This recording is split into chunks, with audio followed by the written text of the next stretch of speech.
College football playoff quarterfinal week is here. 4 games for the right to move on. This is the College Game Day podcast. We are recording shortly before the dawn of the new year and a couple of days before Ohio State and Miami will renew acquaintances in the Cotton Bowl. Rece Davis, Pete Thamel, and Dan Wetzel with you. Thank you for listening. We remind you to subscribe so you never miss a single episode of the College Game Day podcast. College Game Day headed to Pasadena, as is our custom, as we prepare for the Rose Bowl between Indiana and Alabama. But guys, as we walk through these 4 quarterfinal games coming up, one by one, might as well go in chronological order. In the standalone game on New Year's Eve will be in the Cotton Bowl. Ohio State and Miami, winner goes to the Fiesta Bowl. They're meeting in the postseason for the first time since that famed national championship game, the 2002 season, the pass interference call in the end zone that came out a couple of beats after a pass that had fallen to the ground and seemingly had given Miami another national championship. Still sticks in the craw of longtime Hurricanes fans. And I believe that as you look at both of these teams and the talent that's on there, you look at Field Yates' mock drafts, look at Mel Kiper's big board, and look at the number of names that are littered at the tops of those respective lists from either Miami or Ohio State. I would argue this might be the most talented matchup, high-end talent anyway, draftable talent of any of the quarterfinal matchups, and it sets the stage for I think either of these teams could go on and win the national championship. Boy, yeah. I mean, I would macro that argument, and this might be a good post breakdown debate. Is there any team left that can't win the national championship? Is there anyone we're just X'd out on at this point with these 8, where you just say they've got no chance? I don't feel convicted in that, Rece. Dan? No, I not convicted. I've got a couple that I think are slimmer chances for sure, which is normal, but nothing that would just make me go, "Holy cow, how did that happen?" You know? Yeah, there's no 15 seed lurking here in the Elite 8, right? Like there's no like. It's like, are we really going to have Texas Tech and Indiana? I mean, they'd be in the semi, right? But let's say you go, oh no, that's only hesitation. I would think. Yeah, but I just think if there's one thing this era in recent years have taught us is that we have to brand wash our brains, right? And look, and look at what's look at what's on the field. But I'm going to go through my assigned topic now, and and it start with Ohio State and Miami in this game. So when you look at Ohio State, I think one injury update, which I'm just sort of instinctually going to give you, right guard Tegra Shabola is doubtful for this game. Now, he had been rotating at that right guard spot.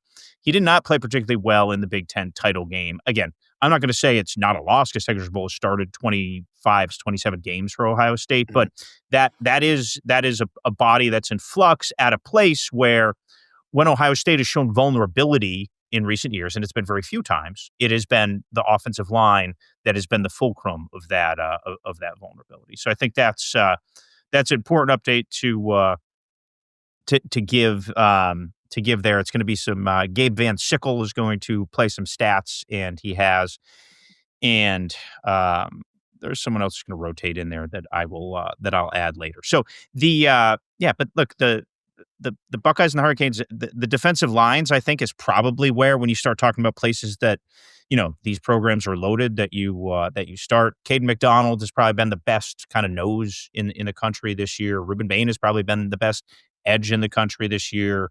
You have the best sophomore receiver, Jeremiah Smith. You have the best freshman receiver in Malachi Toney. The stars are out. It feels like this is going to be one of those games that 7-8 years from now, we're going to be counting on fingers and toes how many different NFL guys are in it. And Ohio State's favored by what, a touchdown? I think it was up to like 9. Oh, a little bit more the last time I saw it. Now, I didn't check it right before we came on, but when I looked yesterday, I think it was 9.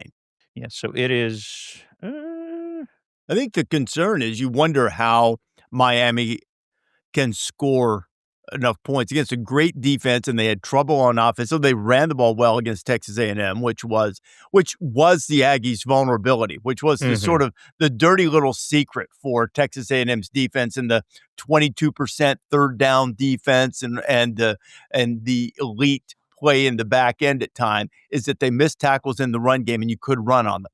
And Miami figured that out, and Mark Fletcher sort of dominated the game late. And then while it went down as a pass, it was basically a jet sweep that provided the only touchdown for the Hurricanes and provided the winning one with Malachi Toney. So, yeah, that's the one there. That's the one for sure. 9.5, by the way. So you're obviously, as usual, our intrepid host. That's why you're aggregated so much, Rece. You're just right. The aggregators.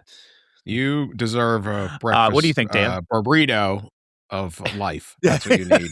Dan, what'd you have for breakfast this morning, pal? Did you have a burrito? I'm good. I made all my appointments today. Pete added something to the lexicon.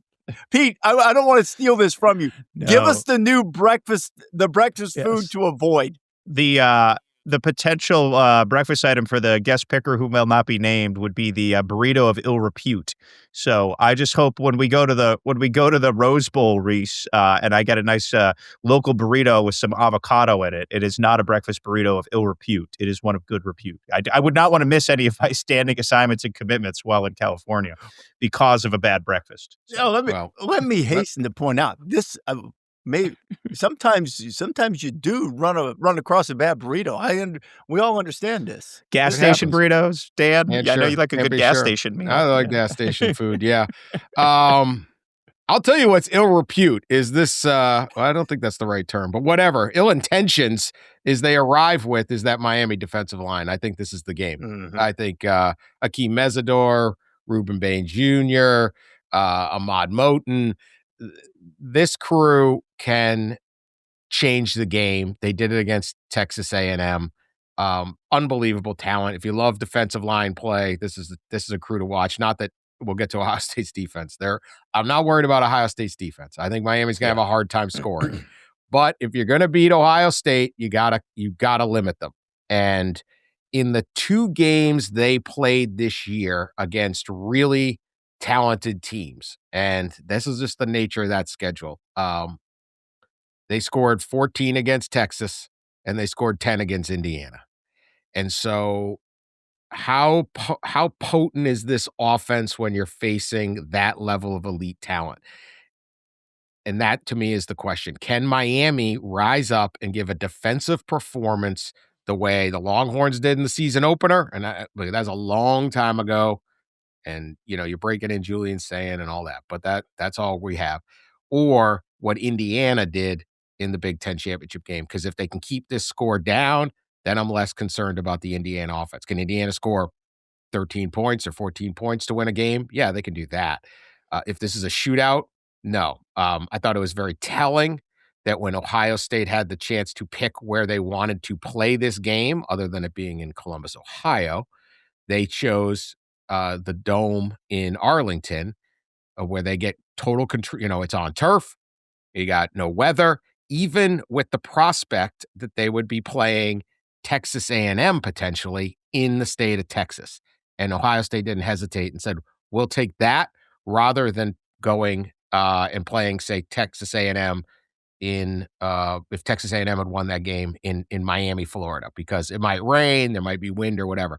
So Ohio State wants that controlled climate. They want that offense going. They believe that if you take the elements out, we're going to have the best talent. I believe that would be accurate. But can this defensive line get through and get at Julian Sayin and screw this thing up and then give an offense that has enormous potential? I mean, look, they should have beat Texas A&M 20-3, 24-3, something like that. They kept Texas A&M in that game.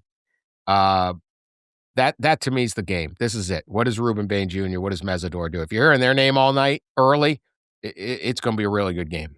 Those around, I mean, nobody's looking past this game, but if you peek ahead, and we're not going to get to Georgia Ole Miss yet, Carson Beck didn't have his best game against Texas A&M from a statistical standpoint, but he's itching to win this game and to potentially get a shot at Georgia in the semifinals, according to some who know him well.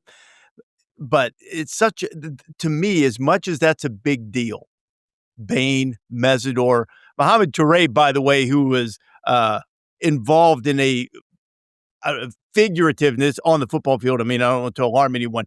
That hit with Reuben Owens at the goal line at the end, we broke up the pass, looked like a car crash, but he's not even on the injury report. So he's good to go. Another big part of the Miami defense.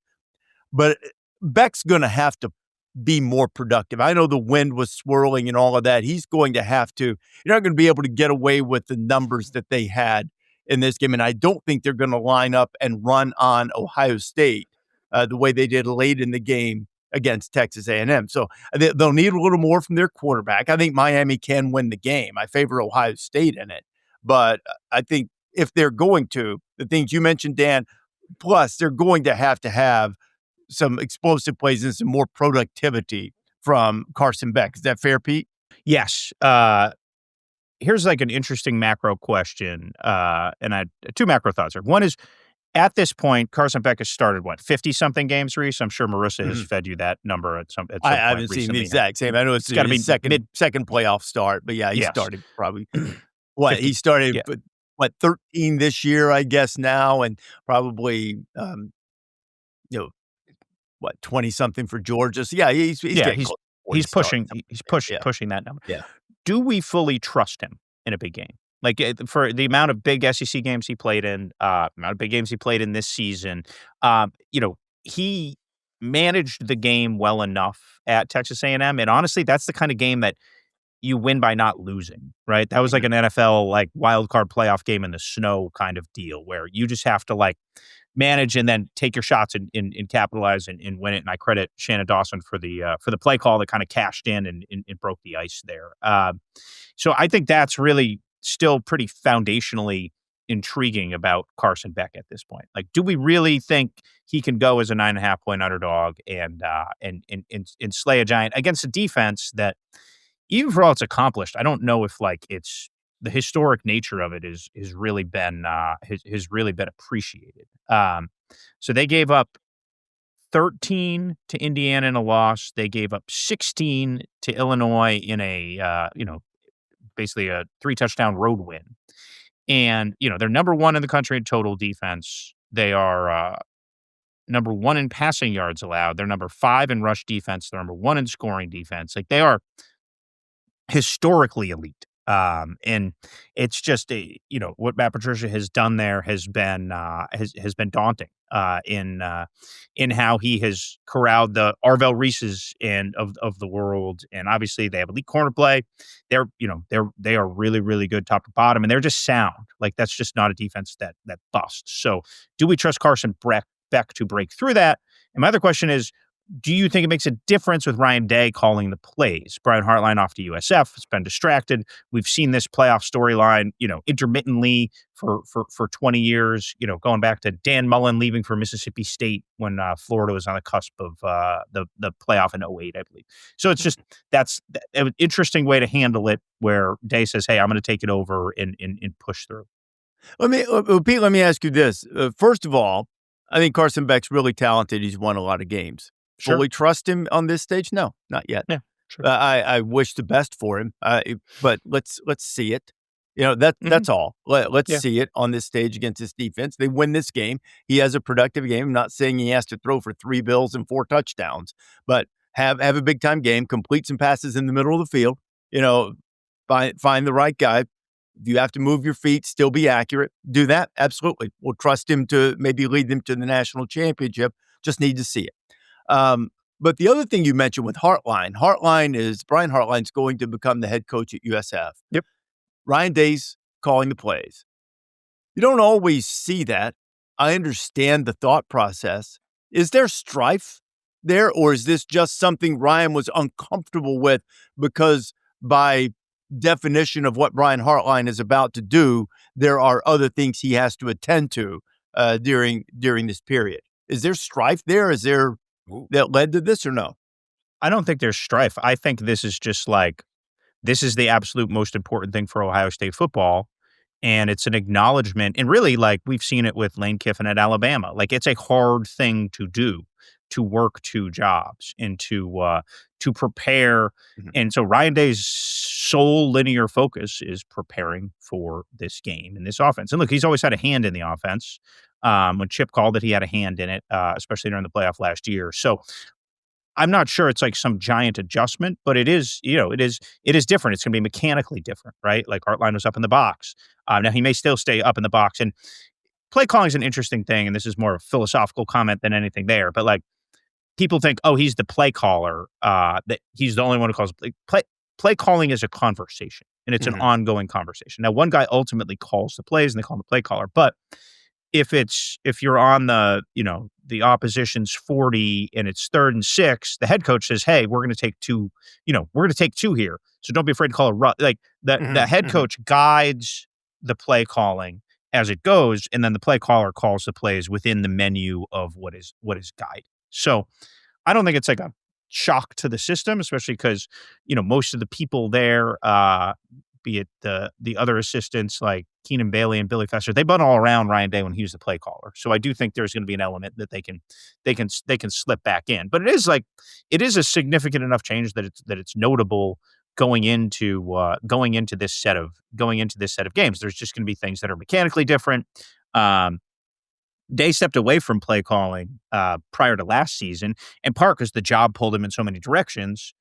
Brought in Chip to handle that, and he was very effusive about what that was. So this is a month where he can lock in. I'm not sure it's that big of a deal, but it will be a storyline of the game. It'll be interesting. He'll have the diner menu in front of him, on the sideline. We see so many of these NFL guys. Yeah, I mean, you do have a lot of time to prepare. Now, that is also an X factor here. If we remember, everybody got a bye last year, lost in the playoff. Now, some of those, two of those teams were Boise State and Arizona State, so they were going in as underdogs because of the way they seeded things. But, can you get revved up to play with this clunky schedule where you're waiting for Ohio State's case, 3.5 weeks to play a game?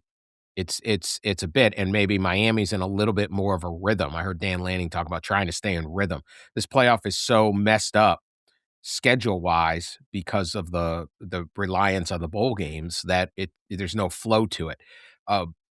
Carson Beck, back to your point, Rece, I agree. This is going to be really big, and it's really going to be big in the red zone.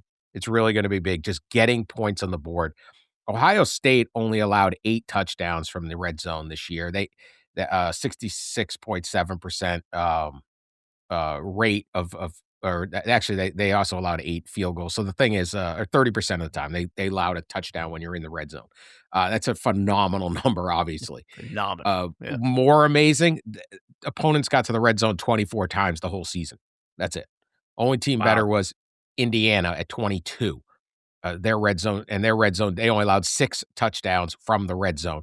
So this is what I'm interested in. Miami had all these kicking problems, but I know the game is all about fourth downs, go, go, go. If you're down in that territory, you got to score a touchdown.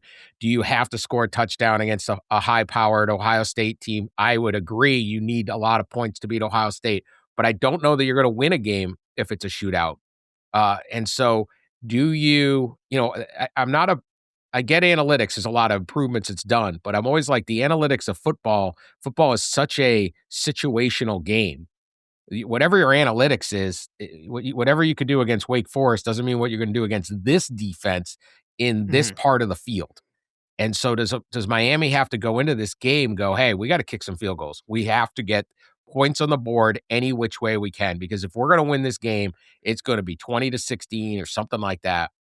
That's going to be a kind of an interesting factor to me, because watching Ohio State in the red zone is its own special treat. Defend the red zone.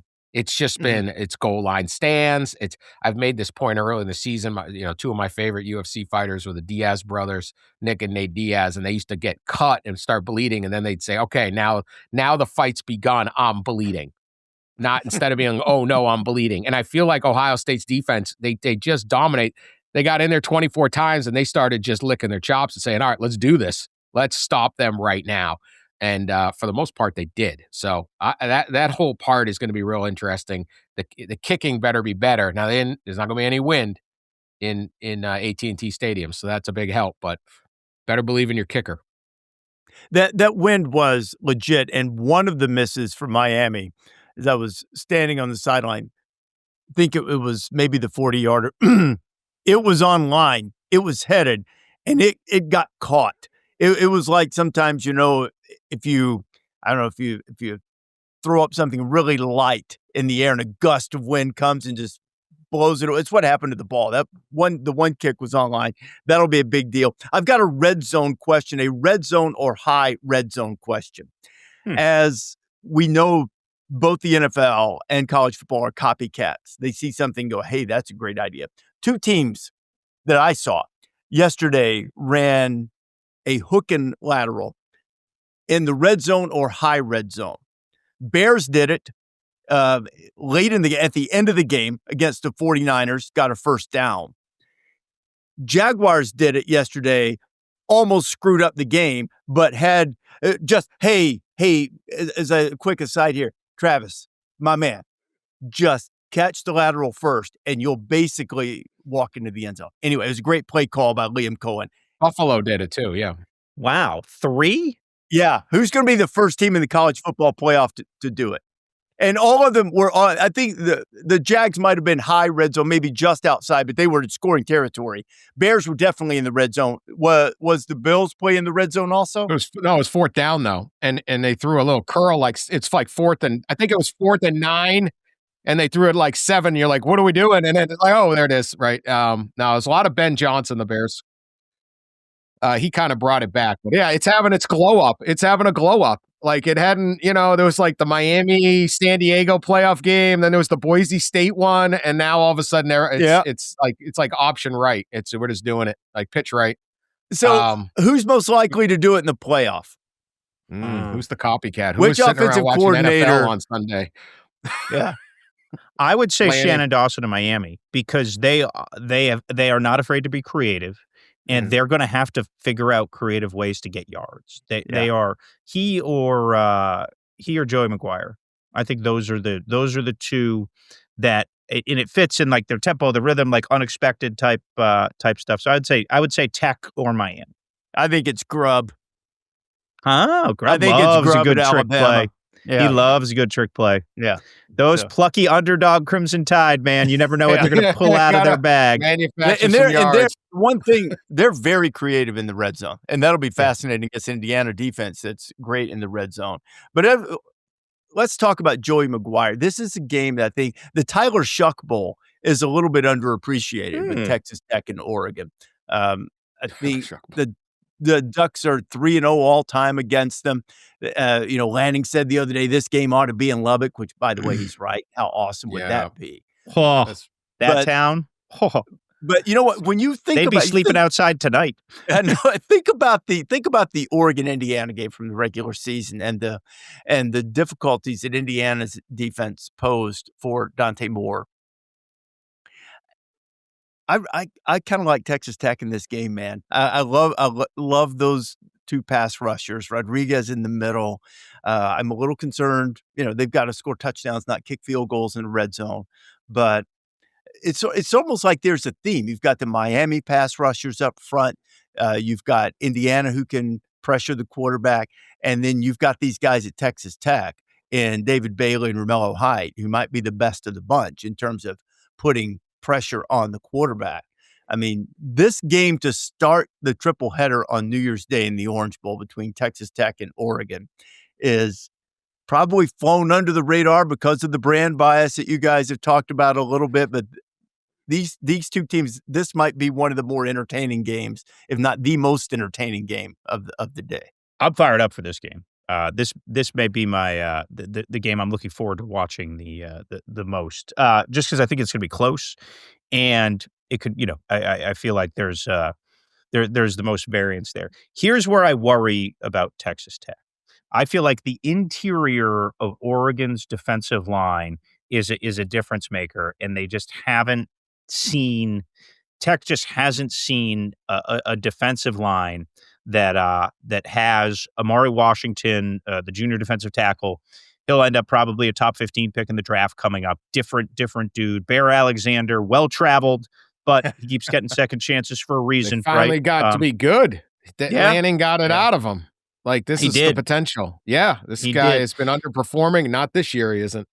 Nope, sure isn't. And then obviously Mateo Uyunglele is clearly has the highest trajectory of any Uyungleles that we've seen coming off the edge. I don't think Texas Tech has seen a front like that. Don't be surprised if we see a heavy Barron Morton bubble screen day, right? Like spit it out, spit it out, spit it out. And Tech needs drives to get their tempo going. Like that's in order to get tempo to be effective and then neutralize that interior defensive line, you need first downs. So I think they're going to be creative early. They're going to spit out early, and they can't be afraid to move and run Morton. Now, Texas Tech's only loss this year came with Morton not playing at Arizona State. And he's been dealing with a nasty leg injury that has now had significant rest. And they expect him to be the best he's been, since the opener, basically. So don't be surprised to see some called runs to the outside or, rollout type stuff to try to neutralize the interior of that Oregon defensive line. Because I think that's where the biggest mismatch is in this game. Well, I go. Let me touch on two things that kind of were mentioned. One, this game absolutely should be in Lubbock. Dan Lanning, credit to Dan Lanning for standing up and saying that. And because he should have had it last year. You have this historic season. We talk nonstop about how much everyone needs money. We want great atmosphere. Well, they don't, but college athletics needs money. We have to play this thing in Miami. Oregon versus Texas Tech is playing all the way in Miami. Why? Because they created a hospitality tourism thing 60 years ago, and these are our friends, and we I don't know, why? No one knows. What's that Nate Bargatze skit? Why do they do what? Nobody knows. This makes zero sense. No one in Miami cares about it. I mean, at least you can say in Pasadena they care. There's a parade and stuff. Nobody cares. We just do this. This sport will destroy every tradition and break every loyalty in a heartbeat. Pac-12, 100-year-old, nope, you're out. Oregon State, Washington State, you no longer matter. Notre Dame, USC rivalry, kill it. The sanctity of the Rose Bowl or the Chick-fil-A Bowl, stop it. That's the third rail, boys. Don't even mention it. Why? It's just infuriating that this game is not in Lubbock. The same way last year, Oregon should have hosted Ohio State. Like, you have this historic season and here's your reward. Nothing. You got no reward. You got to wait 3.5 weeks to play. I don't know that that's an advantage. So just on that. But I think to the point, I have two questions. Look, Texas Tech, great season. Team looks fantastic. Have not played the level of competition that Oregon is. The Big 12 just isn't as good as especially the schedule that Oregon played to get into this thing. So I have a little bit of questions on what happens when they truly meet somebody. They're staring each other in the face and saying, we're just as big as you. We're just as tough as you. BYU is pretty much that only thing that Texas Tech had. So I want to see that. But you go back to Rece's point, that Indiana game, that Indiana defensive line dominated that football game. And they had 6 sacks. They had 8 tackles for a loss, only 82 yards rushing for Oregon. Dante Moore was 21 of 34, two interceptions. He only threw for 186 yards, and one of them was I think a 44-yard touchdown pass. Like, they broke one deep. That offense couldn't go anywhere. Is the Texas Tech defensive line as good as Indiana's? Is the Texas Tech defense as good as it looks on film and on paper against Big 12 competition? Can they do what Indiana did? And if they can, then they can win this football game. And I think that, again, is going to be it. It's a little bit of like, you talk to coaches to say, football, it's about winning the line of scrimmage. Or they sit there and say, it's about getting athletes in space. Well, I think we're going to find out in that Oregon offense versus that Texas Tech defense, particularly on the line, that's going to be a big part of this. I think that's a huge, huge factor. And the Big 12 history is daunting. I've moved away and have tried to, even though the aggregators, won't let you, and certainly the wise informed people on X won't let you get away with this. The whole thing about what conference you're from really doesn't matter at this level. It's about matchups and how good the individual team is. Now, it matters in evaluation when you evaluate the schedule as a whole. Did you play a difficult schedule? Did you not? I mean, not just because it's an SEC schedule, it's stronger, just because it's a Big Ten schedule, it's strong, and just because it's a Big 12 schedule, it's not as strong. I don't look at that. But, that's the bulk of your schedule. So you find out how good the teams are within the league. And in the college football playoff era, I think the Big 12 has won one game. And 1-7. TCU knocking off Michigan, when who knows if it mattered that they dummied up their signs for a while, but they did. And, they ended up winning the game. And then they got to the national championship game and got beat by 7 billion points.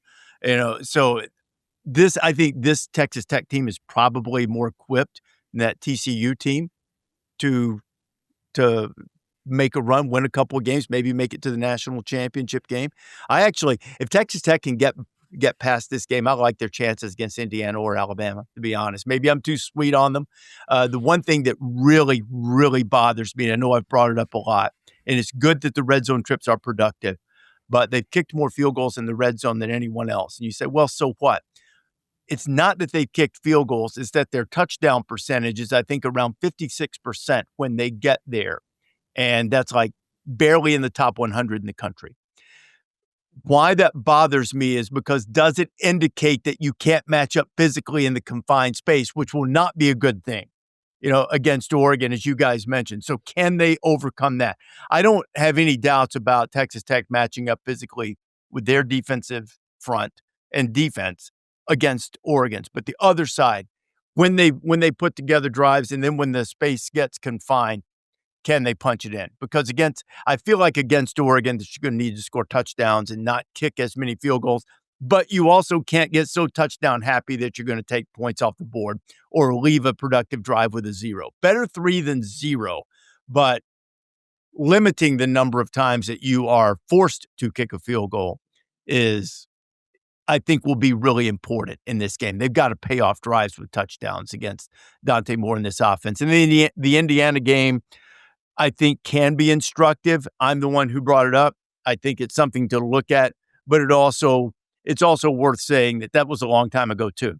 And you're allowed to improve. It's not against the rules to improve. And just because you got whipped on one day doesn't mean that you will a couple of months later. So it's a fascinating game, and if they can use go the Big Ten I don't give any stars to the Big Ten.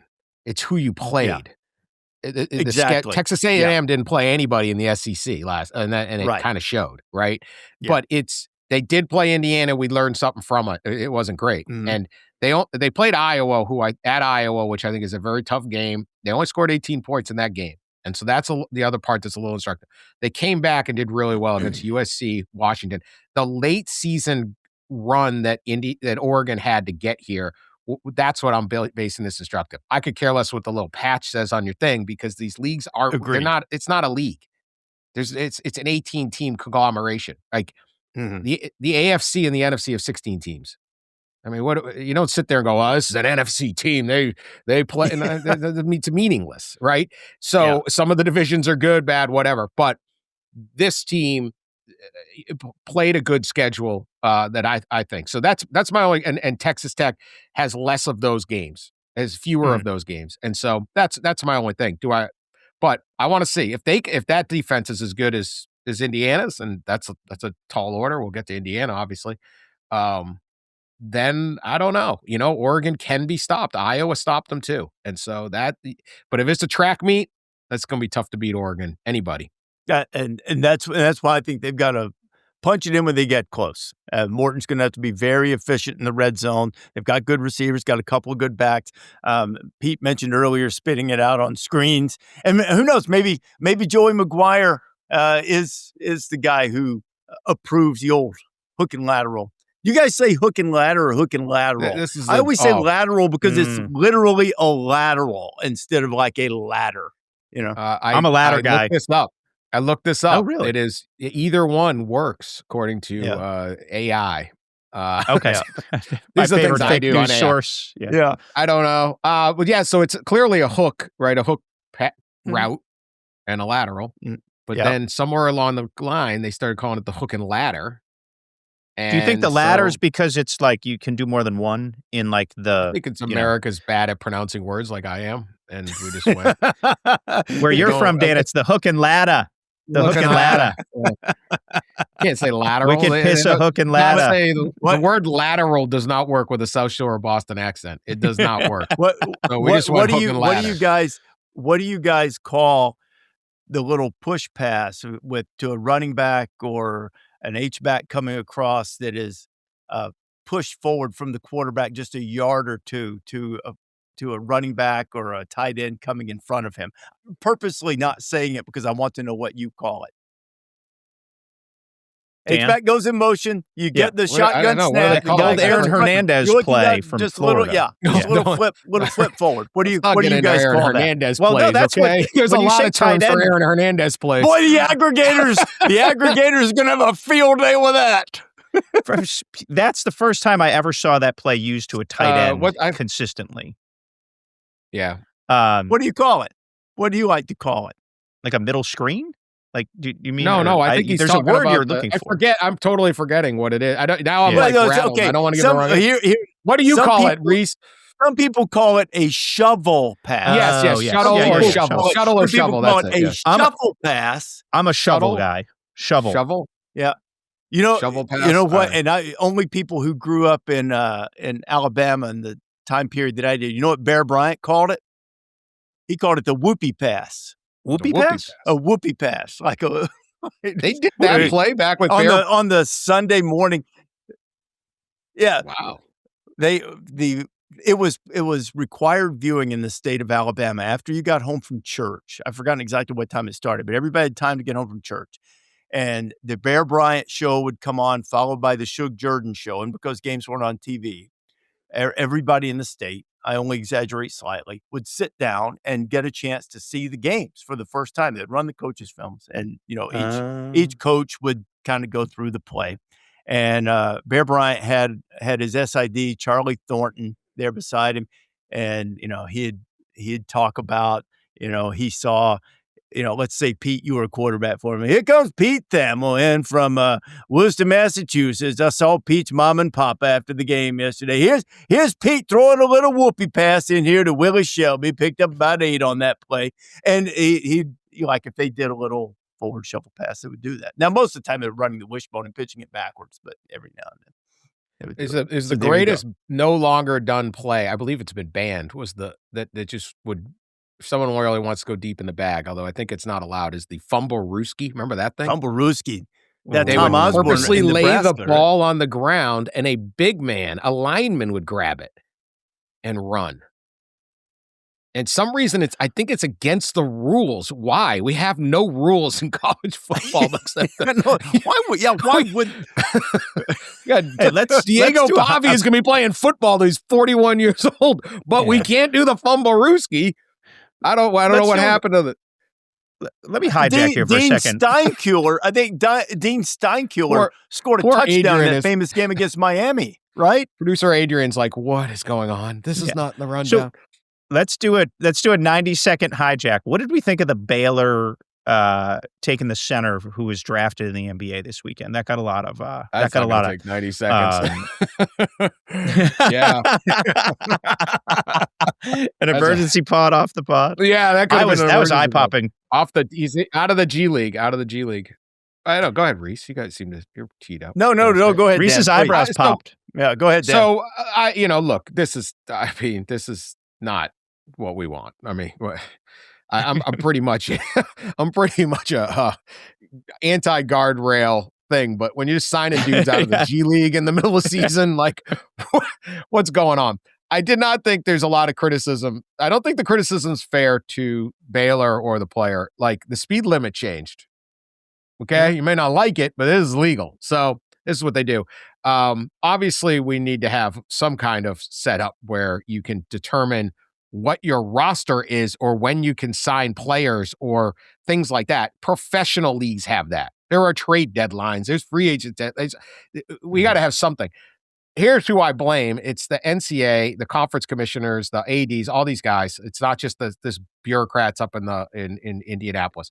They spent all these years trying to go to Congress and fighting for control of their money. And I think they got suckered by a bunch of lobbyists and politicians who say, donate. We'll get it done. Not getting anything done. Remember when Stringer Bell went to Clay Davis in The Wire, going for the magic faucet? I think they got suckered, and they dumped a ton of money and time into trying to get this huge antitrust bill about money. And it was never going to happen. You were never going to be able to get everybody to say a young person and his family in my district shouldn't make money doing this. If a rich person wants to give a poor person money, or a lesser rich person, that's not against the American way. They were never getting by the Sherman Antitrust Act on that. What they should have done, instead of wasting all that time trying to prevent Caitlin Clark from appearing in a State Farm commercial, they should have looked far ahead. We talked about this a long time ago on our old podcast. You could see this coming, and gotten eligibility rules carved out in some kind of antitrust exemption. And fought not the last battle you already lost, but the next battle that was coming. And so I look at a lack of foresight and this pie in the sky belief that the United States Senate and House were going to come in on a white horse and restore an era of college football and basketball that really isn't any better than what it was. So I blame that is why we're in this spot. As for Baylor, hey, those are the rules, and you can get this guy. You got to pick him up. I totally agree. It's multiple things can be true. It's not good for college basketball. It's not what we want in college sports. It's not good for any fans except the fans of Baylor if he's productive. But it's not against the rules. No rule was broken. Nothing was violated. So good for them. So you got to figure out what's good for the sport. In the meantime, you have a need. You find a way through the maze of whatever rules there are, if there are any rules, to be able to acquire a player is going to help your team. Good for you. It's but it should be a big alarm to say we need to not do this. And sort of this idea that that Scott Drew should somehow have been, above reproach. No, I'm not going to go into this area. Well, why not? It's not against the rules. You can do it. And so why wouldn't you? And, Absolutely. There's no obligation on Scott's part not to do this just because people don't like it. I mean, I wouldn't be surprised even after doing this, if they get in the off season, if you got into a room, Scott Drew would be one of the guys who'd be okay with saying, okay, here are the eligibility rules. Here's what we're going to do. You can't take guys from the G League. You've been drafted. You can't be signed in midseason, whatever it is, But at the time, with the rules, he has a need. Fill the need. Good for him. But it's not good. It's not what needs to happen for the good of the sport. I don't. The issue is the players can sue and win every single one. I just want to make it kind of clear to people, like what we're dealing with is they've never established the NCAA cannot stop a person from earning a living. No one in the country is allowed to under most circumstances, unless there was a contract or your employee or something like that. You cannot just arbitrarily say you're not allowed to earn a living. And because of that, because of the, again, Sherman Antitrust Act, not new legislation. Okay. Brett Kavanaugh's concurring opinion in the Supreme Court case a few years ago was very clear. You're going to lose all of these. Do something. And so once you do that, all of a sudden, why can a guy keep going to grad school and have 5 years, 6 years, 10 years of eligibility? That's the next thing. Why did junior colleges not count? I mean, Trinidad Chambliss is going to argue that. I think he's getting in on a medical thing, but there's another argument. Should Division II ones count against Division I eligibility? All this stuff. How do you prevent? So that's their problem. What they need is Congress to say, no, you're allowed to violate this rule because of this reason. And instead of going in and saying what I think is a common sense one that you would get bipartisan agreement on and saying, yeah, you know what, this makes sense. They went for the whole kit and caboodle. You can't have this. You can't have this. Can't all these things. And people looked at it and said, nah, that's not true. And they put a bunch of canards out there. The sanctity of the competition, the level playing field. We're talking Indiana and Texas Tech here, right? The playing field is far more. So all of that. Go ahead, Pete. I just wanted to explain a little bit more to why they're going to lose this case. And that's why you got a guy from the G League playing college basketball right now. Yeah, like we should not expect college basketball coaches who have spent generations diving into gray areas, manipulating the rule book, doing everything possible to bend the rules and readjust the rules and break the rules to fill their rosters. We're all of a sudden going to like not look for loopholes. Like that's it. Like the whole sport has been genetically engineered to look for loopholes, right? That's just what it is. That's what it is. Like every single, it's graft, man. The whole thing in college basketball has been graft. It's been graft for a long time. You know, the hire the AAU coach, like Dan and I could do 10 podcasts talking about. How about just the Nike the scams? Yeah. What's a blue blood program? You know what a blue blood program is? Nike and Adidas bought your players. That's all it was. They just termed it, they made a nice term and it sounded good. Like, oh, we're a blue blood program. No, somebody else is paying your play. You had an advantage. So go ahead. It's ridiculous. Yeah. So just no gentleman's agreement. I have no ill will to Scott Drew. Like he's doing what college basketball coaches have done for years.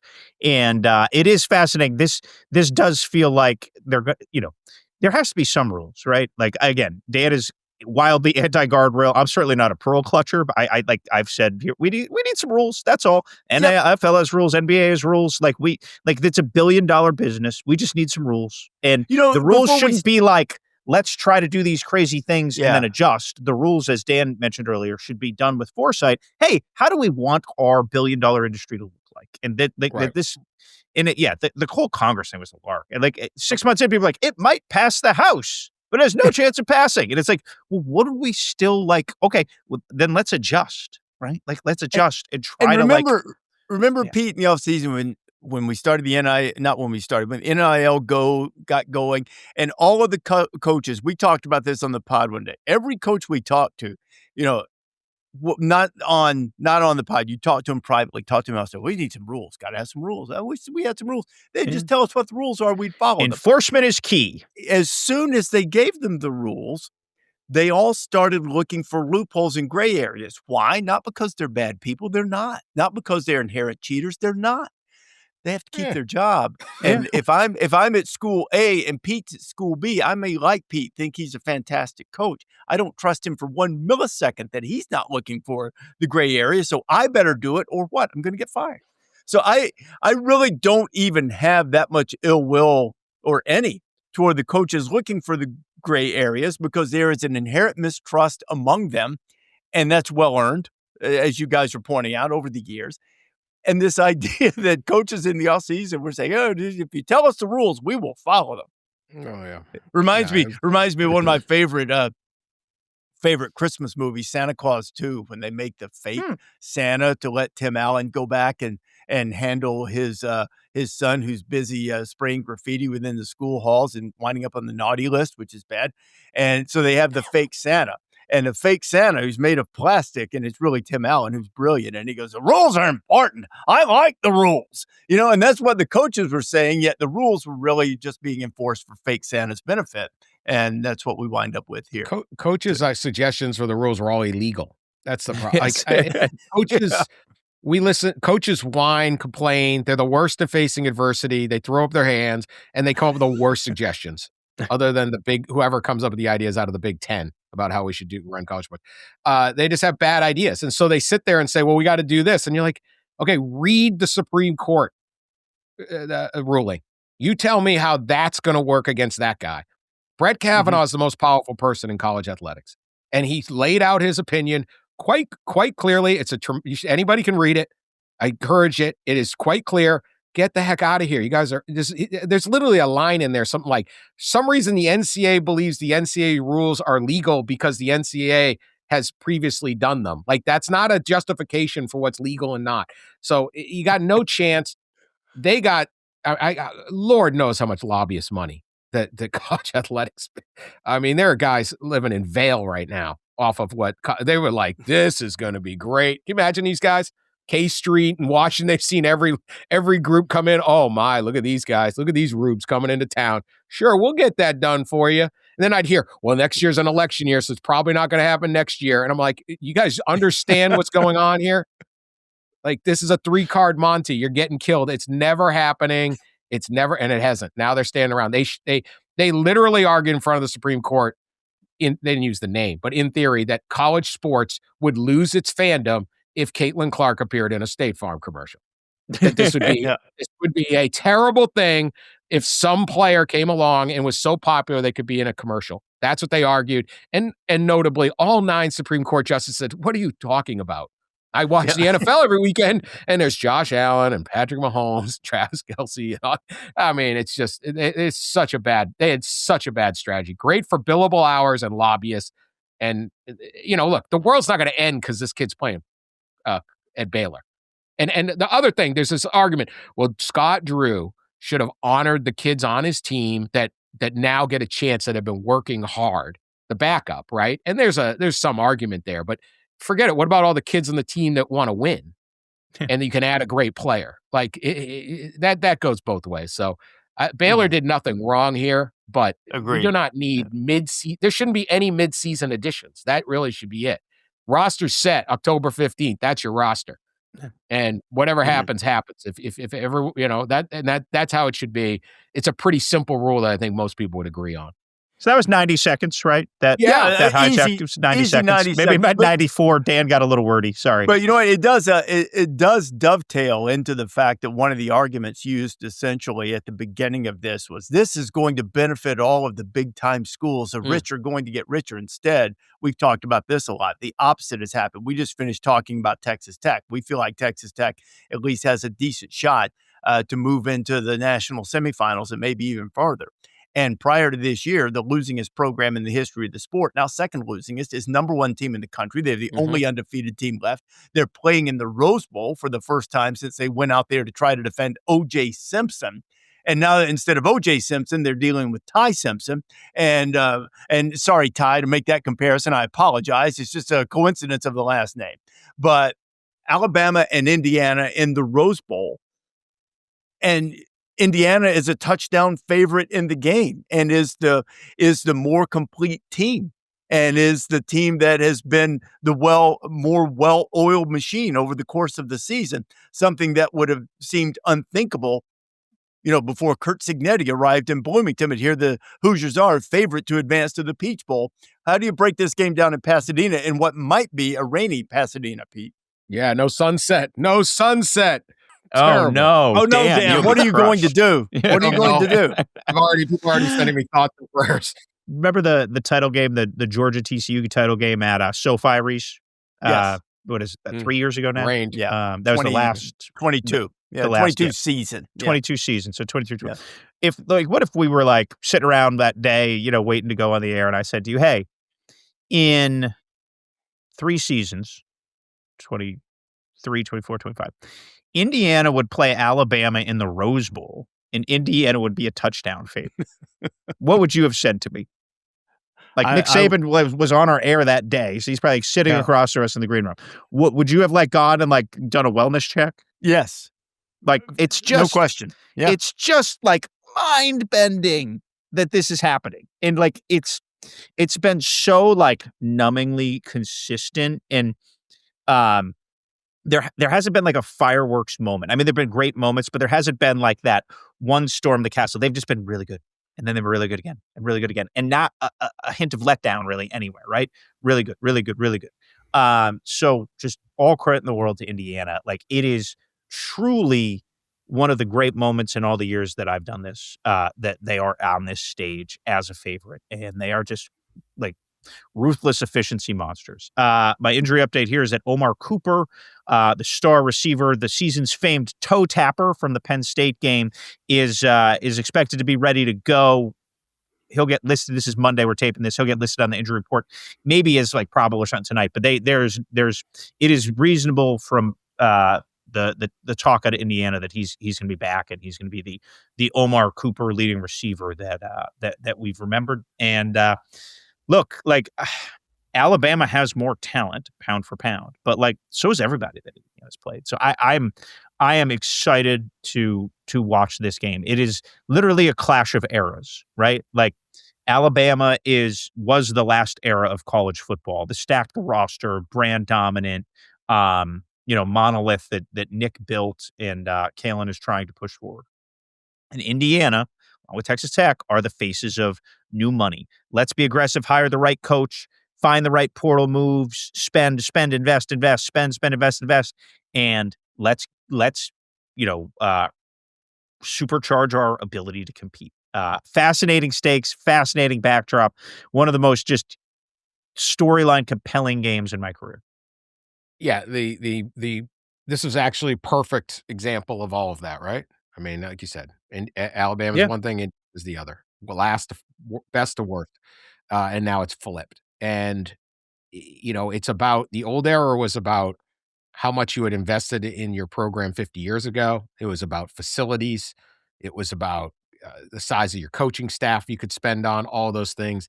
And much like the last thing, speed limit changed, new way to get there. And it doesn't matter how good you were 5 years ago, 2 years ago, really, 3 years ago, I guess, for Indiana's sake, let alone 30 or 50, or whether you got a bunch of Heisman trophies or anything else. These guys want to go. When Fernando Mendoza is looking for a program to go to, he looks at IU and says, "This guy's going to get me to the NFL, and it's going to, it's going to happen."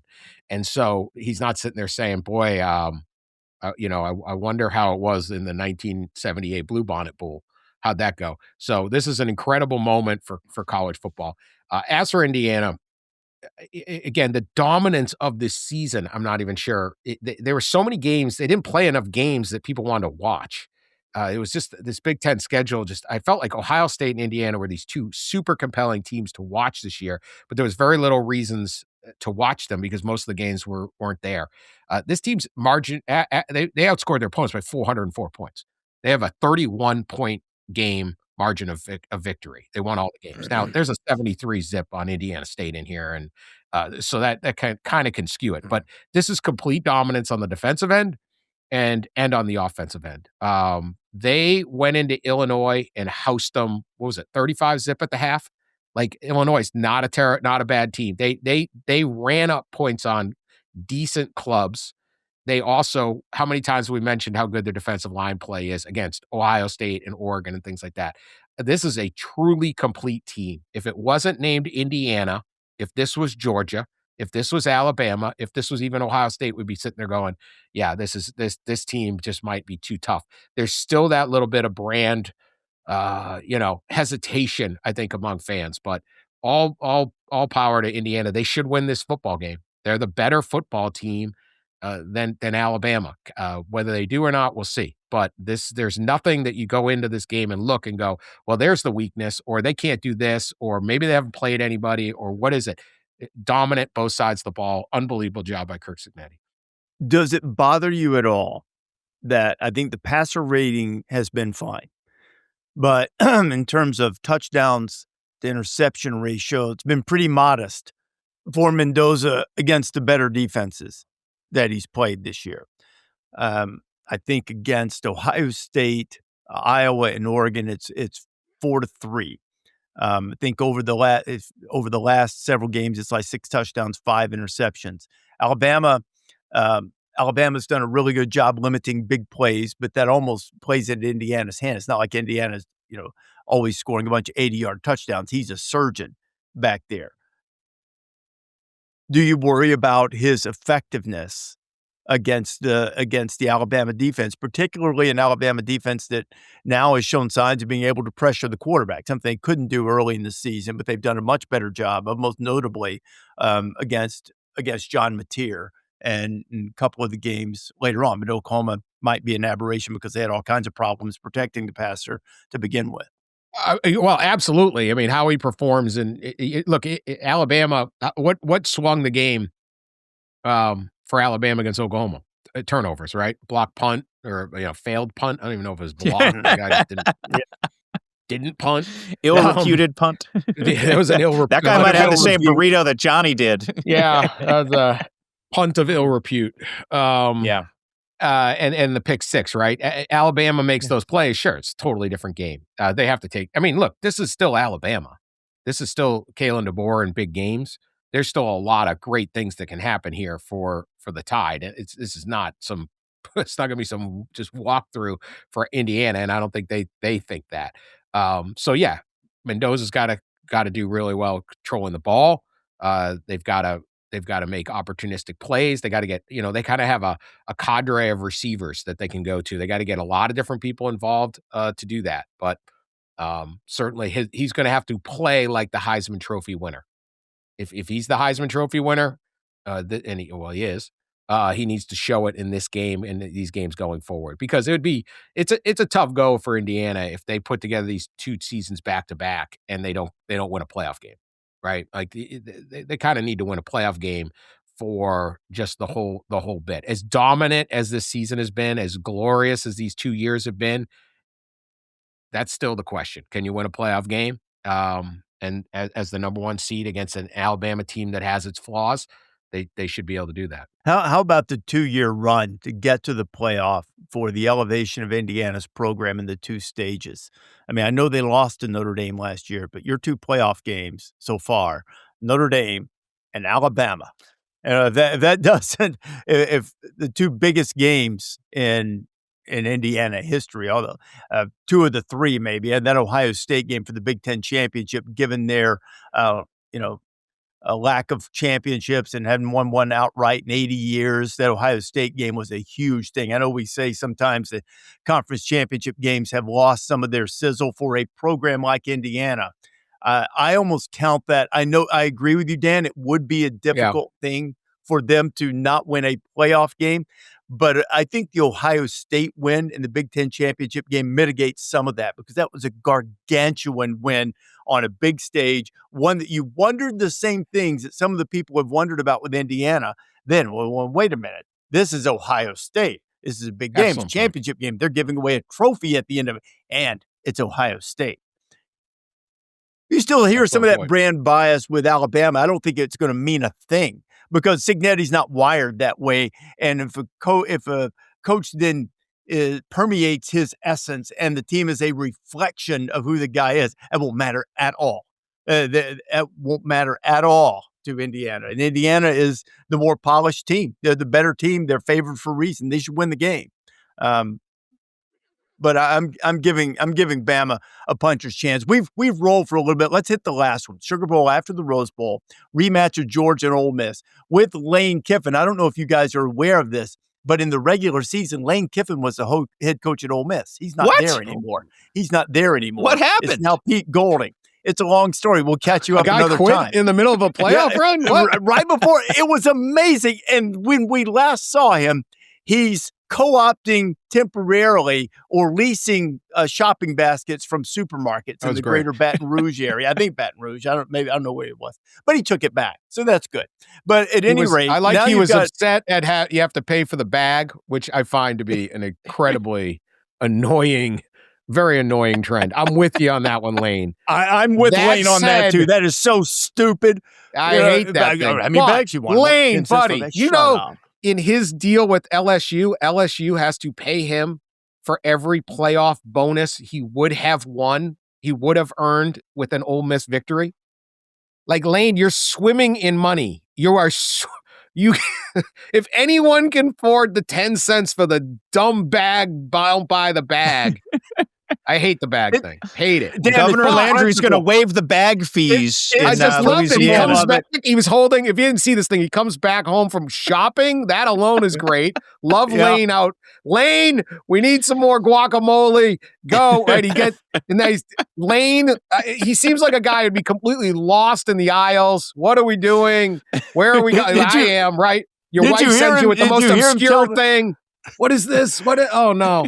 Did you hear him tell the story, Dan, of when he went in and he said he was like a lot of the other guys? He said all of the other guys in the supermarket. And look, here I stand before you, chief among sinners here. Yeah. Is FaceTiming with their wife going, is this it? Where are those Rotel tomatoes and what exactly are Rotel tomatoes?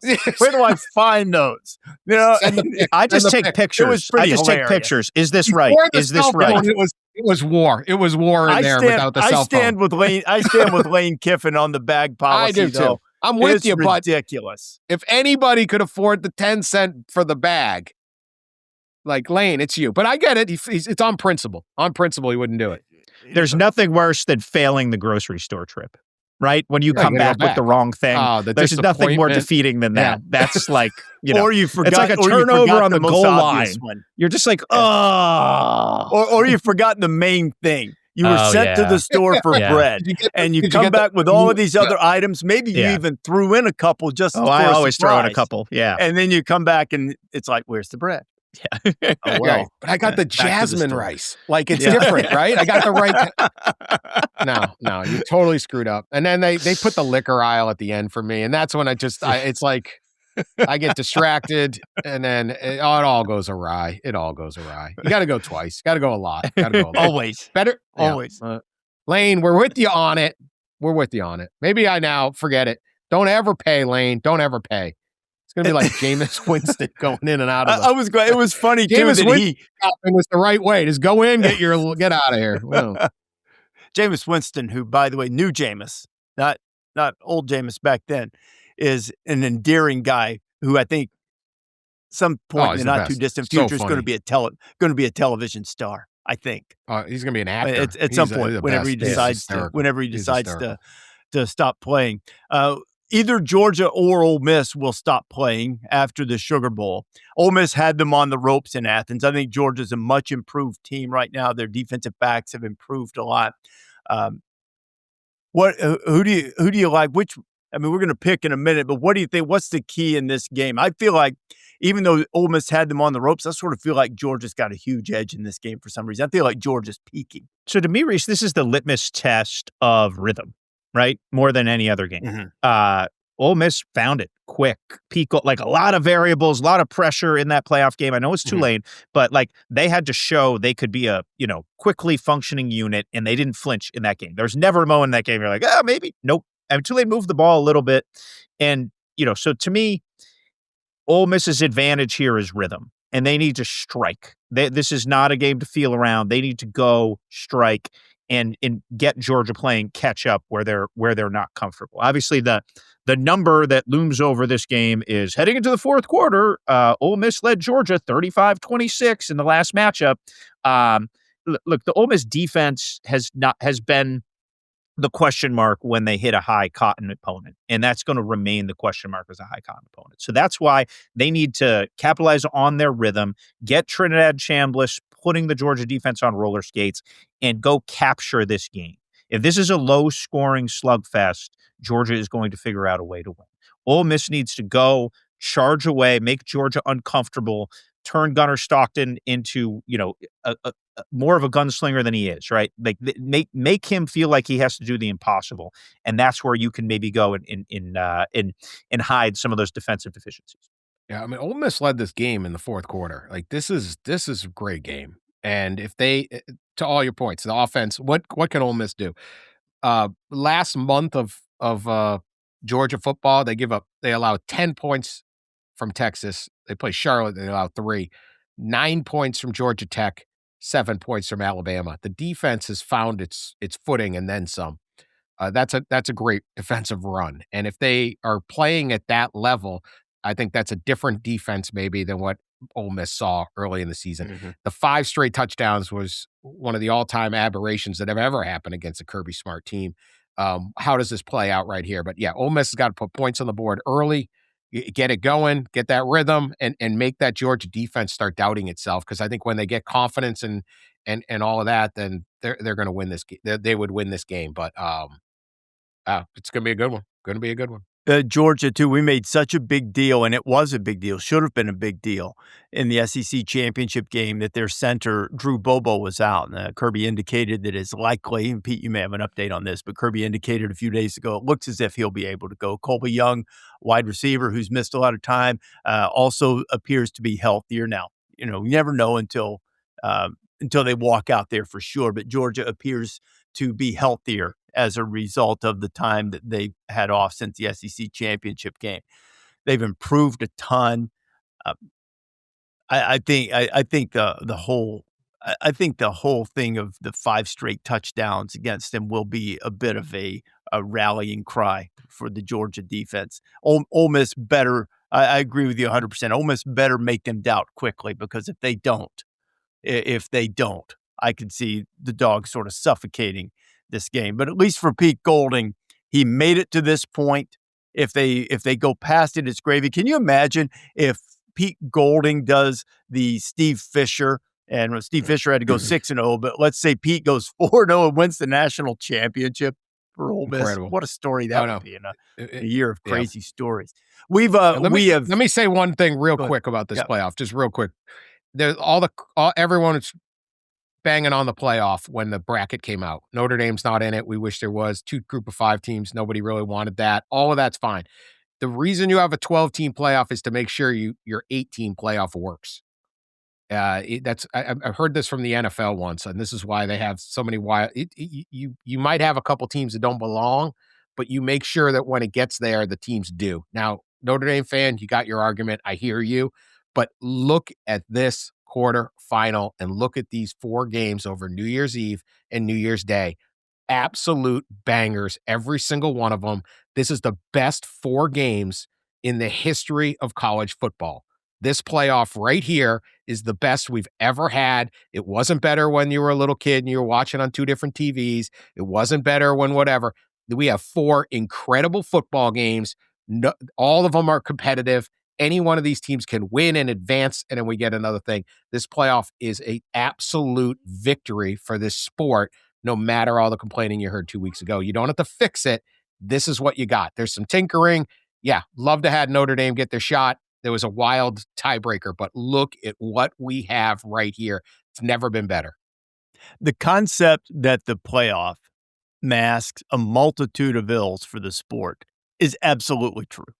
I mean, because this is what the fans care about. We get on the podcast, and understandably so, we talk about antitrust legislation and guardrails or the lack thereof, or integrity in recruiting, or whatever, all of that stuff. You know what fans want to see? Good games. And we're fans. We want to see good games. Sure. And we're going to see 4 of them. So now comes the time that the only thing the aggregators will care about. Who did you pick to win the really good games? Pete, who is going to win the game on New Year's Eve, the rematch of the 2002 season national championship game between the Hurricanes of Miami and Ohio State? Who advances out of that one? Buckeyes 17, Miami 6. Ooh, we're picking scores too. Okay, why not? We don't have to. You want to? Yeah. I was told there'd be no math. Impress those UMass statistics I'm not professors. proving this thing. Ohio State. I take Ohio State win and cover. I also take Ohio State. I think we'll see how they play. I figure I'm going to pick Ohio State to win the national championship again. So there's no reason to pick them to lose against Miami, but Miami is certainly capable. The formula, the path we discussed. Big turnover plays, big defensive plays. Beck makes a couple of pop plays down the field to Tony or Daniels or whoever. By the way, C.J. Daniels, unselfish receiver, always makes his block. Really, really good player. I still take the Buckeyes to win. I think they've got a little more firepower, a little more consistency. Next game will be Oregon and Texas Tech at noon, immediately following College Game Day, which will come from the Rose Bowl. Oregon and Texas Tech will play in the Orange Bowl. Dan, I'll let you start here. Who moves on, the Ducks or the Red Raiders? I'm going to take the Ducks. I think they're given 2.5. But I think we went over it, right? Just that defense. But we'll go quick here. I'll take Oregon to cover, win and cover. I'll take the Ducks 34-30. I think there's going to be some points in this game, even though, obviously there's some good defensive line play. I think this game will get moving a little bit, but I think the Ducks just have a little bit too much pop and a little bit too much bulk. I'm going to take Texas Tech. I think the Red Raiders will make life difficult for Dante Moore. I think Texas Tech will advance. I think David Bailey is already on the draft boards. I think he moves up as a result. I'll take Texas Tech and the mildest of upsets. I'm not sure there's any massive upset on the board in these quarterfinals. I'll take the Red Raiders to move on to the semifinals in the Peach Bowl against the winner of the Rose Bowl, which will be Alabama, the 9 seed, after winning on the road against Oklahoma. Indiana, after beating Ohio State in the Big Ten championship game, has been gearing up for this opportunity. You've got former Indiana offensive coordinator Kalen DeBoer against former Alabama offensive assistant Kurt Cignetti. Great matchup. Pete, who wins, Alabama or the Hoosiers?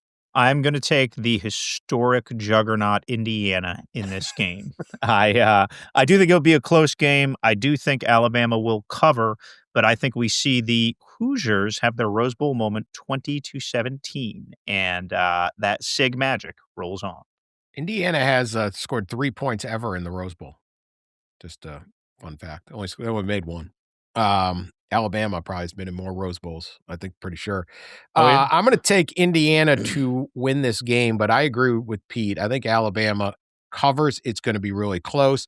Watch the weather if you are partaking in wagering, because they'll play a big role in exactly how these offenses will work, particularly Indiana. So, but I like the Hoosiers. They've given me no reason other than the previous 100 years to tell me that they're not going to win this game. This team isn't them. This team isn't them, though. These guys are good, so I'm going to take Indiana. There's a lot of history. The game will be played on the 100th anniversary of Alabama's first trip to the Rose Bowl. It was a game that said to have changed football in the South. It's the game that inspired the line in the Alabama fight song, "Remember the Rose Bowl, we'll win then," the song says. Indiana is the better team. They're the more accomplished team. They're the team that would be favored in the run game if it rains, because their running game is better than Alabama's. I've heard Alabama say they're going to establish a run. That's not a smart thing to do. They haven't done it all year. Their best players are the wide receivers. They need to get the ball to them when they have it on offense. That's it. I'm going to take Alabama in the upset. I've picked Alabama against Alabama a lot this season here, and for whatever reason, I feel like they've been a little bit galvanized by the pursuit of Kalen DeBoer and some of the things that people have said, especially after the SEC championship game. I think they've been a little bit galvanized by the perception that they don't have much of a chance here. So I'll take the Tide in an upset and a close game, probably decided by 3 points or fewer, which brings us to the last quarterfinal, Ole Miss and Georgia. Dan, do the dogs roll on, or does Hotty Toddy have a moment for the ages? Gosh, this is these spreads 6.5. I'll take Ole Miss to beat the spread. I'm going to believe in the Georgia defense has found itself, and Ole Miss can't duplicate what they did that night in Athens. But man, all 4 of these games, I hate all my picks. Let me put it that way. Me too. I'll take Georgia. I'm not great at this stuff. Although I usually accurate. I just never have any conviction. But I'm going to take Georgia. I think the defense has found its way. They're just not going to. Ole Miss is going to be able to score, and I don't love the Ole Miss defense, so I'll take Georgia. Yeah, it's hard to ride on that Ole Miss defense. That's what I come back to, and like this has been a classic old school Kirby Smart Saban type team. They've gotten better, and like there's calluses and a hard edge. So, I think this is like a 28-17 kind of game. Dan, you said you didn't like any of your picks. I don't like my 2 middle picks. I'm not convicted about my Texas Tech or Alabama pick. I'm completely convicted mostly convicted about Ohio State, completely convicted about Georgia, which, sorry about that, dog fans. Congratulations to Ole Miss for winning. I think Georgia rolls and covers. I think Georgia dominates this game. And all of a sudden people come out of it going, is that the best team in the country? But then they'll have to play Ohio State again. So then I guess we'll find out if my predictions are correct. I'll take the dogs to roll. I think they've heard quite enough about how much they gave up in Athens to Ole Miss. I think there's also the fact that they're going back to the Sugar Bowl. Of course, it was odd circumstances a year ago with the tragedy on New Year's Eve that caused a delay of the game for a day, and then they did not perform well against Notre Dame, and we're upset. I think there are a lot of guys that are still on the team from that squad that would like to atone for that. I think Georgia moves on to the semifinals. Guys, before we wrap this up, let's get a quick thought on Kyle Whittingham. I think everybody understands the idea that it's stability. It's a man of great character. It's a man who's almost certainly going to be in the College Football Hall of Fame someday. He's never been in an environment like Michigan. It's a different thing. He's a little bit older. The question it keeps coming up, and he says, well, the timing was right. Well, why'd you leave Utah prior to having this job? There are a lot of questions around it that are secondary. On the surface, this looks like a really, really smart, stabilizing, Michigan type thing to do. How do you feel about it, Dan? No, I think it's an excellent hire. I mean, he's won over 66% of his games over 21 seasons. He's won conference championships. Took a program from the Mountain West to the Pac-12 where he was winning conference championships over Lincoln Riley and Dan Lanning at their respective schools. 10-win seasons, 11-win seasons, a 13-0 season. All of it is there. This is terrific coach. He's 66. The guy hasn't missed a workout in like 10 years or something. Like, I mean, this is not 66. Okay. I'm not worried about his energy or health or projecting. He's going to ride around his Harley. He's got his old pickup truck, all those things. He's going to be fine. They're going to build through the lines. They're going to be tough. Everything Michigan wants. The stability factor, the no nonsense. I mean, look, you can never say never about anybody. I'm saying never. We're not, he's putting me out of business. The Michigan scandal beat has been absolutely tremendous. I'm shedding tears over here. Did we have to really go with Kyle freaking Whittingham? I'm out of work. I am out of work. What am I going to catch? What am I going to do? Nothing. There's nothing to investigate. You guys are too nice. You're too polite. This is terrible. So other than that, I love it. No, I think it's a great hire. And look, first off, he can coach 5 years, could be 8 years, whatever. I'm not worried about that, but nobody cares at this point. The hottest coach in the country is Curt Cignetti, 64. Okay. Like these kids, I said this on this podcast, you don't run a program anymore. You coach a team. And so it's year to year. What do you got? And I think he's a terrific hire. Can he win a national championship? Can he navigate 5 stars and the agents and the players? And can he win that super high level recruiting battle that you have to, because if you lose it, he's going to be at Ohio State or he's going to be at Georgia and you have to play that guy. That's about the only question we don't have on Kyle Whittingham, but he's never had those resources. He signed 5-star players before. He's never had the resources and the power and the might that Michigan has. They stumbled into a massive upgrade at their coaching position. Yes. I mean, it's hard to argue with Kyle Whittingham, who has just been one of the steadiest forces in one of the most tumultuous sports you can argue. Now, 2 bigger macro thoughts. First of all, I agree with Dan. Like, considering where they could have gone, the timing of all this, they ended up in a great place. August 1st, when camp starts, to January when your season ends, Kyle Whittingham is going to be an elite coach. There are some other things, handling the recruiting at the highest level. There are some vagaries, the geographic adjustment, having not really recruited the Midwest. Like, there are some, adjustment things that are variables here that are going to be interesting. And he is still 66. This is a bridge hire, right? This is not a 10-year hire. It's probably closer to a 5-year hire. We'd probably set it. So, can Michigan surround him to make sure that it's a steady bridge? Because it's not going to be rickety on the field. It's going to be solid. It's building that around him. And one fun fact that I do think is interesting, because obviously retaining Bryce Underwood would seemingly be one of the top priorities. He showed flashes his freshman year, although he's certainly not an infallible prospect. Like, he flatlined, there was not maybe the improvement that people thought they saw. Kyle Whittingham was the head coach for 21 years. He did not have a single quarterback drafted.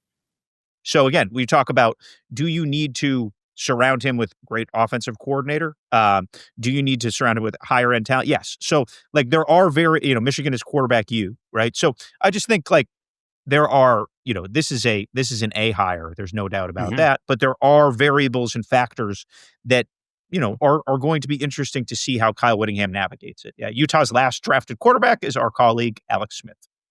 Which was at the end of the Urban Meyer era, correct.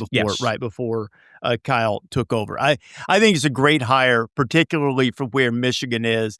I think the only question I have is some of the things that Pete alluded to, and it's not necessarily how he'll adapt to the Midwest. I want to know more about the exit at Utah.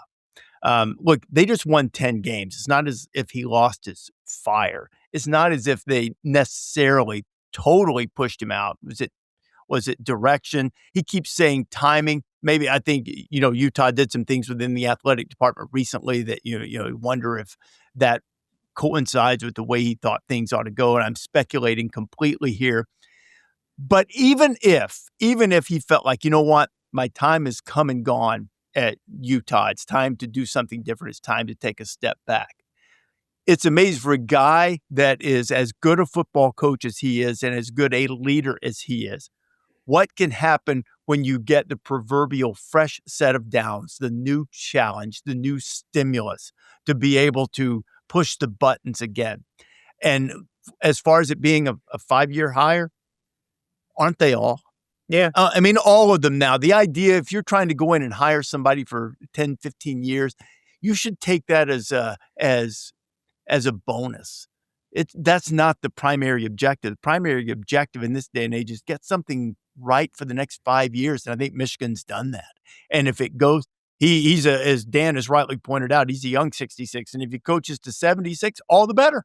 All the better. That means you're winning, if he still does it. So I think it's a terrific hire. And I actually think the circumstances, while I do have questions about it, why did you leave Utah? What were you thinking? Were you ready to give up coaching? I know what he said in the thing, I'm going into the transfer portal. But he built that place.